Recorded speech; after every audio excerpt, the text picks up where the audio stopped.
My name is Tamara Ibrahim. I'm the Trail Operations Director with the Superior Hiking Trail. We rely on the hard work of countless volunteers to help us maintain the trail, and we're very fortunate to have Tim Malzhan from the Ice Age Trail come to share his knowledge about trail plumbing with us.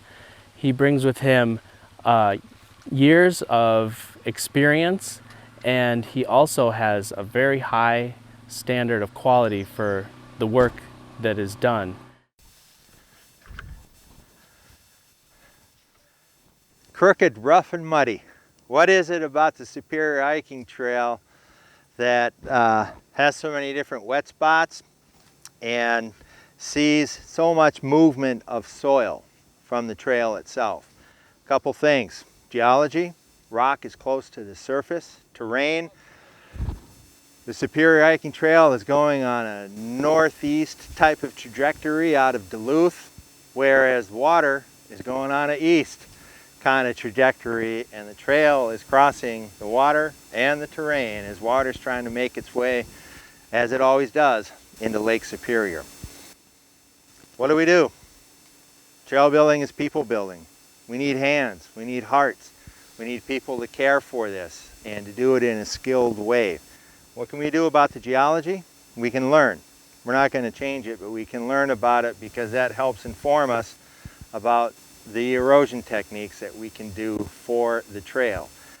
Design, the most important factor about a trail's longevity is where it is sited or aligned on the landscape. What we're doing here this week is some trail plumbing techniques to get water off of the trail, and we're helping to understand how water thinks so that we can be proactive with the Superior Hiking Trail to have fewer muddy spots and fewer sites of soil movement, which is the natural process of erosion.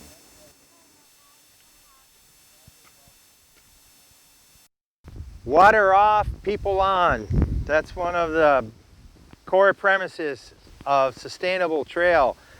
Here we are on the Superior Hiking Trail doing trail skills training, and this is an example of an area that the crew worked on today to clear some vegetation from the upslope side of the trail that was pushing people out here, and our tread was flat.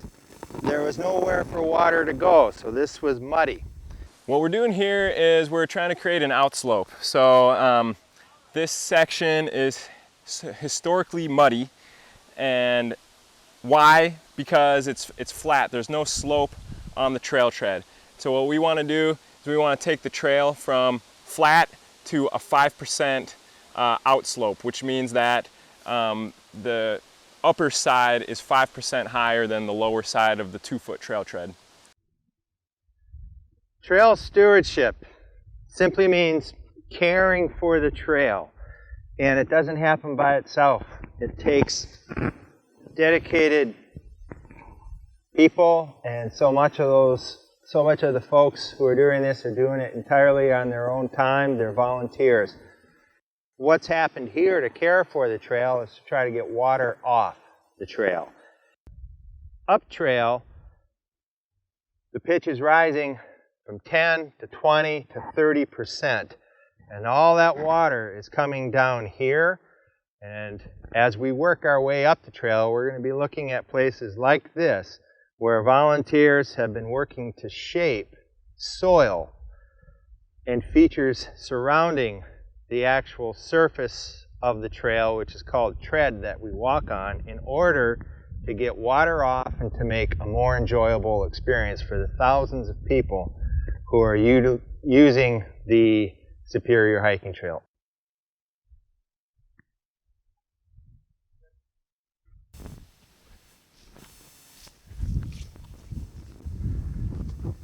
Trail building is people building. Trail stewardship is caring for the trail, keeping water off and people on for an enhanced trail user experience. For a lot of people, trail is a cathedral. It's a place of renewal a place to gain strength for the rest of their time in the world. What we're looking at here is a pretty essential trail drainage feature. It's called a drainage dip. And the way it works is water is always going to take the path of least resistance. Always going to want to flow downhill, and water molecules are like the worst kind of clique you can imagine. They just want to stick together and they don't want to change their direction no matter what else. So our job as trail stewards is to work with water to accommodate it, and at times we need to try to persuade it to change direction. So what you see here is a drain dip. What we've done is we shaved where I'm sitting, we shaved the soil down. We built this, or dug this area here, which is called a C, and the drainage dip is intended to take the water coming from above me and to my left down the trail. It goes down the dip and it runs, and this right here, you can't see it, is a very sharp drop off to get the water as it, instead of going down the trail, which has become concave, to get some of the water off the trail. Wow,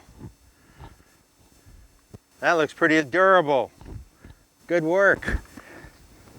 Stone water bar, a 3-unit step getting up to it, crushed rock used as backfill, 20% outflow, place for water to go, and we're trying to focus, give hikers an intuitive place to go. This crew's done a nice job. They've learned to see with trail eyes. As the water comes down this natural rock formation, it wants to keep coming down the trail, which will continue to cause erosion. So to get the water off the trail, what we do is we build this stone water bar, and that will effectively transfer all of the water, or a good portion of the water, off of the trail. 2020 has been a pretty mixed year, and we've had to adapt to it in the trail world, just as everyone's adapting to it in our daily lives. We rely on teamwork to keep water off the trail and people on the trail with the Superior Hiking Trail and all trails throughout the country. We hope you'll get involved. Check out superiorhiking.org and be part of the effort.